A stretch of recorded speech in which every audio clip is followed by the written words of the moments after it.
I just want to say, do you see this? Do you? Twist out of glory. Oh my gosh.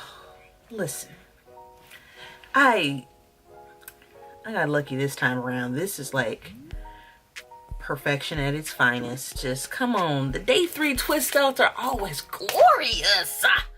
What's good? How you doing? It's your girl D back with another video. And so it's been a long time and I have left you without an anti-haul. So took me a while to come up with things that I didn't necessarily want to echo the same sentiments from the last time. And you know, there's a lot of good things. There are collections that are coming out. They're like, oh, okay, you know, a couple things I'm a little interested in. And then there's some that are just...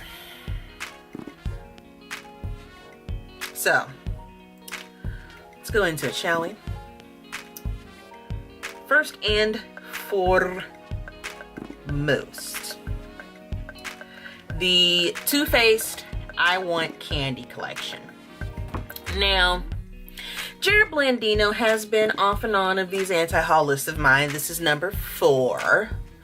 And I know I kind of went in on him a little bit on the last one. Plus, I was also like tipsy. Anyways, Too Faced is known for their smelly good items.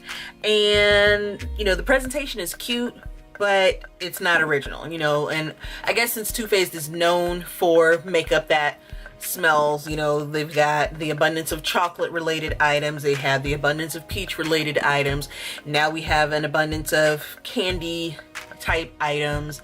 I think she has a powder that's like banana pudding or something like that, and then there have the peaches and cream related items. Then there was the brownie pencil. So it's just okay for the smelly good stuff, but we good, fam. We really are. You know, I mean, I guess since you are the authority on the smelly good items, go for it. But I'm just,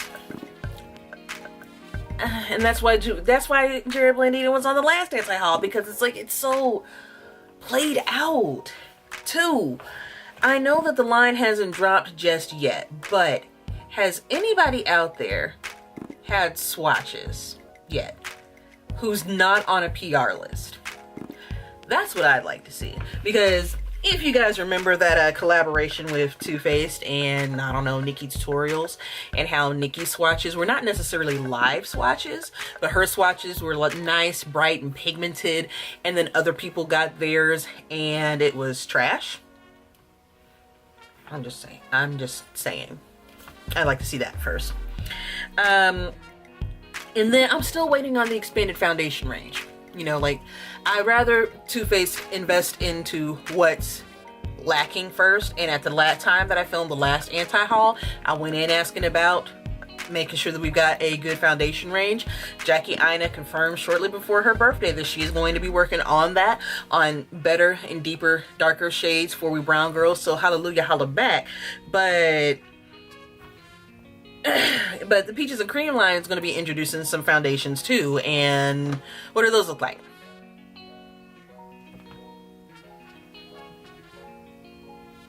I'm just saying. In addition to that, you know, I don't know. It's just, you know, and then also dropping this collection, even though I get it in a sense, because he's dropping the candy collection for Ulta, and then he's dropping the peaches and cream collection exclusively for Sephora. So it's okay. I guess, you know, firing all cylinders or whatever, but still, you know, there are some individual items that might be worth investing in. You know, she does have an eyeliner. I do want to look into that eyeliner. And then for the peaches and cream collection, the setting spray, I'm still a little interested in that, but I don't think it's worth the entire collection. I'm not about to go drop coins on each and every single item, fam. Moving onward, a brand called Cargo Cosmetics. They have an Emerald City collection. And this is a brand that I first heard of from Ipsy. Now, when you hear the phrase Emerald City, you typically immediately think Wizard of Oz. Or is that just me? You know, does that mean that just correlates Emerald City with the Wizard of Oz? No, I don't know. But truth be told, after investigating it, this makeup collection is actually inspired by the city of Seattle, which if you look at the packaging, it actually has a little bit of the skyline from Seattle. Now, technically, Seattle's city slogan is that of the City of Flowers. And then in thinking like 90 something, it was the City of Goodwill or something like that. And it's good to see that there's something that was, that there's inspiration drawn from makeup that's not a movie or a TV show based. So I'm glad for that, but the City of Seattle.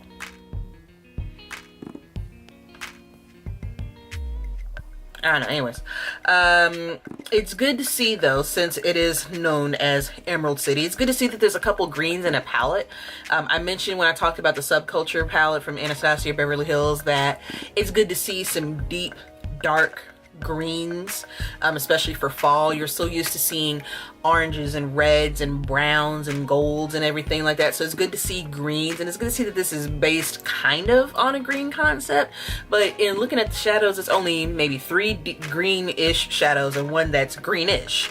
It looks like baby food, and I would think that something that's inspired by Emerald City would have bright greens, bright greens, not baby food greens, but that's just me. Also, you know, emeralds, they shine brightly in my opinion, and these shades are kind of muted in a sense, and then there's a shimmery olive shade too, you know, the one that's kind of baby foodish, but I'm gonna pass on it. Okay, next up, the Wet n Wild Midnight Mermaid collection.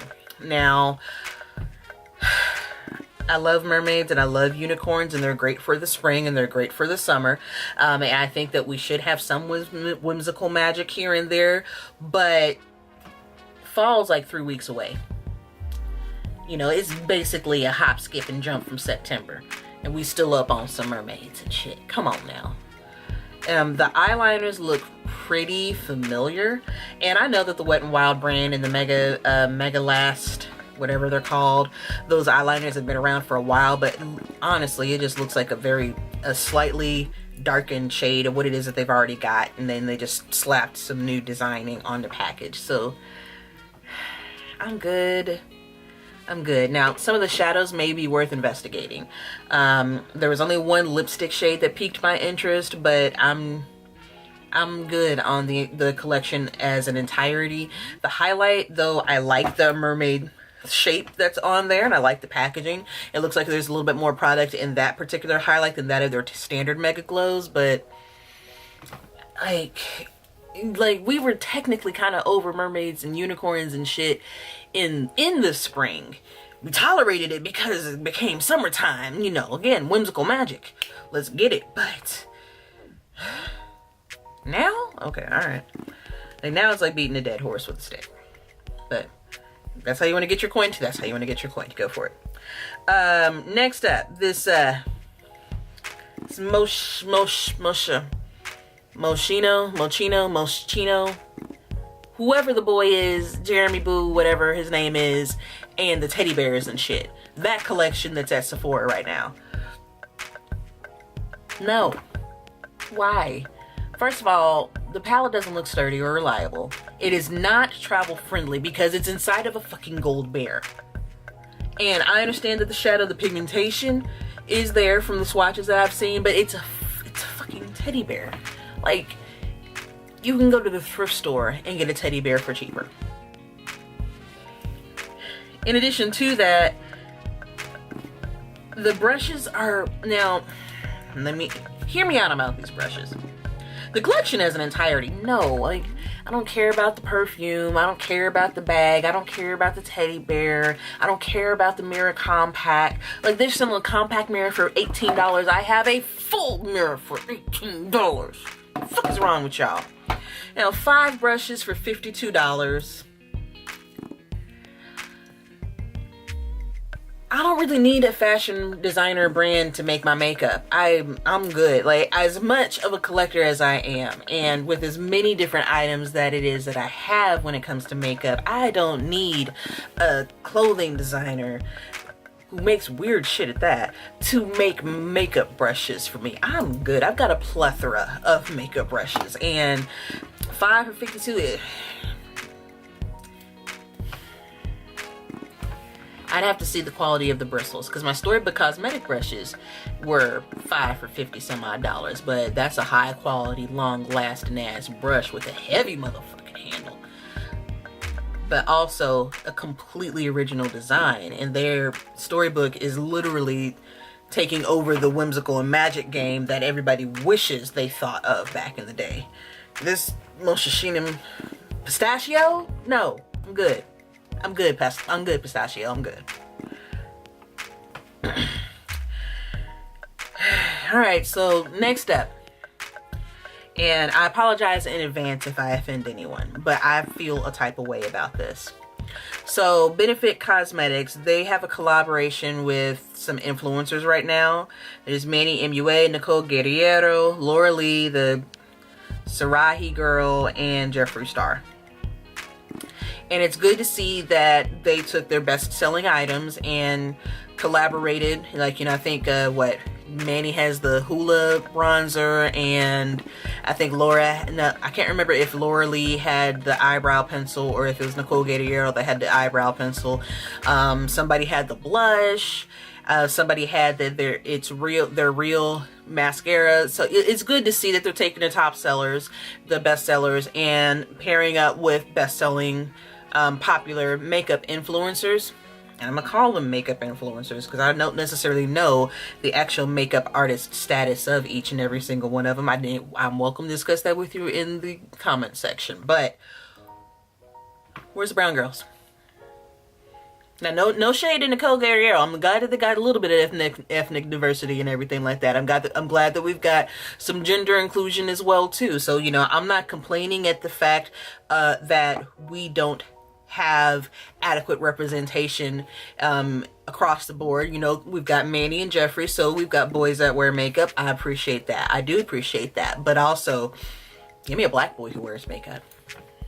Like, do we have black male prominent makeup influencers out there? I would love to find one. I really would. At least with enough of a platform to where Benefit's going to be like, we want you. Just, I feel a type of way about that. And it, you know, if I had never purchased anything from Benefit prior and I saw this packaging, it would not drive me to want to purchase it. You know, I'm full up on the eyebrow pencils because we've got the, you know, the Goof Proof right here, and then we got the Precisely right here. You know what's good. We've got some primers over here as well, in addition to some brow gel. So, you know, I'm already full-fledged on Benefit's products, but if it was going to be up to the 5 of these people to try to interest me in their products, I'd like to have someone who looks somewhat like me. And correct me if I'm wrong, but I did actually do a Google image search of, you know, Benefit Cosmetics collaborations, and there aren't many of us included, if any. So, you know,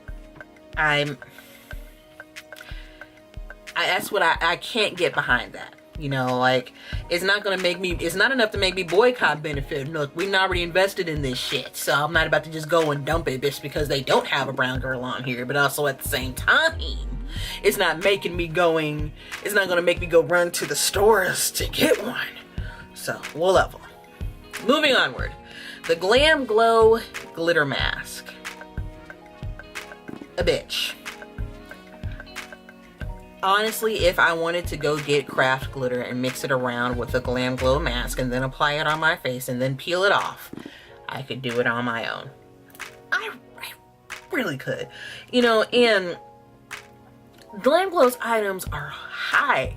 Average mask is $70. Like, what, $68, $70? So, you know, truth be told, that's just like the Farsali, the glitter water. Like, first they had the Farsali drops, now they had the Farsali glitter water, whatever, the unicorn essence, whatever the fuck it was. Basically, they just took glitter and added it to an oil and then made it shiny to try to drum up additional interest. So we're going to take an already high-priced ass mask and then we're going to add glitter to it.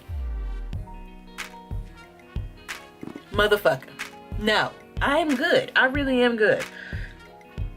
And again, it is a cute concept, and I get it. You know, like, people were on the mermaids and the unicorns, then people are going to be on glitter and sparkly shit. Okay, all right, cool. You know, I'm sure it'll all come full circle at some point in time, but no. Next up, the latest shades from Urban Decay's Vice collection. Like there aren't already 100. Like, aren't we over 100 right now? And actually, that's the only reason why I'm not fucking with it. You know, like, I love Urban Decay, I do, but like, you already put out 100 lipsticks. You have the regular Vice lipsticks, then you have the Vice liquid lipsticks, and then you've got the lipstick transformer changey things or whatever. Just... good. Next up, the MAC and Nicki Minaj collaboration. Now, the full collection is going to consist of 6 glosses.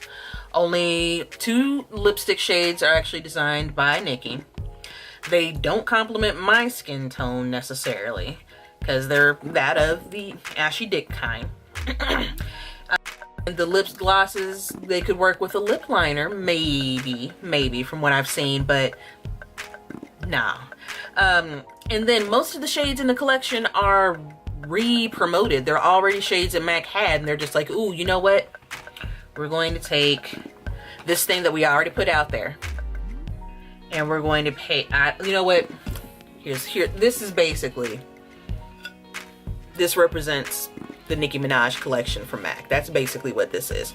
And you can look in here and try to find the 2 that are brand new. These others have been around before. This actually would make a really cute thumbnail. But, like, I'm good, MAC. I'm good. You know, and I appreciate the fact that they do want to expand. I think it's good that Nicki is, you know, evolving in her contributions to the cosmetics industry, because we all remember that really ugly ass bottle of perfume that she had for the whole Pink Friday thing. Like, that was hideous as shit. And I'm sure it smelled just as hideous as it looked. But, like, you know, my personal preference is I like darker shades of lipstick. Oh, and this is the Sephora Contour and Color Duo Crayon and Liner Lipstick Duo. Love this. So, you know, when it comes to MAC, a collaboration that I'm looking forward to is the next one from Taraji P. Henson for the Viva Glam. I'm definitely looking forward to that. It's a nice, good copper, bronze lipstick and gloss, and the both of them layered together look absolutely amazing, and they're not re-promoted. So, but get it how you live, MAC. Get it how you live. I'm sure I've got re-promoted shades in my makeup arsenal and don't even realize it. And then, last but not least, these aren't actual tangible items, but Ulta's 21 Days of Beauty. Now, the 21 Days of Beauty come around every September, usually the Sunday before Labor Day on to 3 weeks after or whatever. So this year it's going to be September 3rd to the 23rd. And Labor Day weekend is when this starts, and I promise you, every other makeup brand out there is going to have individual sales on their own respective sites. I promise. That's the way it always is. So there's really no point, since everybody else is going to have their own sales. You also, in order to take advantage of the pricing that Ulta has, you have to shop early and quickly in order to make sure that you're going to be able to get your own item. And ain't nobody trying to stand outside in line at Ulta at 10 o'clock in the morning when I gotta work too. Like, I'm good. I really am. And plus, also, I got a sneak peek at some of the items that are going to be up for sale, and most of them, even though they're affordable, they don't really appeal to me, because, you know, I'm a collector. I'm already in possession of a whole lot of items as it is anyways, and, you know, the couple things that I maybe did pique my interest would be the IT Cosmetics brush, maybe the Too Faced Sketch Marker, because that is a very dark pigmented eyeliner that does not streak, and maybe like the Lights Camera lashes, that eyeliner from Tarte, but out of the 21 days of deals, when some of them have like maybe 2-3 deals a single day, I'm good. You know, they're great discounts, but it's not worth the fight to try to get something. If you want to go ahead and fight that battle, power to you, but I'm good, boo. Anyway, so that's all for this season's anti-haul. And let me know what it is that you think in the comment section below. I'd love to have a dialogue with you, have a discussion on what it is that you ain't fucking with this time around. As always, thank you ever so much for watching, liking, commenting, and subscribing. If you have any questions or suggestions, hit your girl up in the comment section. If you are new here, please feel free to hit the subscribe button. I'd love to see you back on my channel. But if you're not here for me, my shenanigans, my opinions, or flirting use of the word motherfucker, that's fine. There is an X in that corner for you to click, get your life, and get the entire fuck up off my channel. But if you are here for my shenanigans, you are beautiful, amazing, wonderful, spectacular. And if no one else has told you, I appreciate you. You guys have a wonderful night.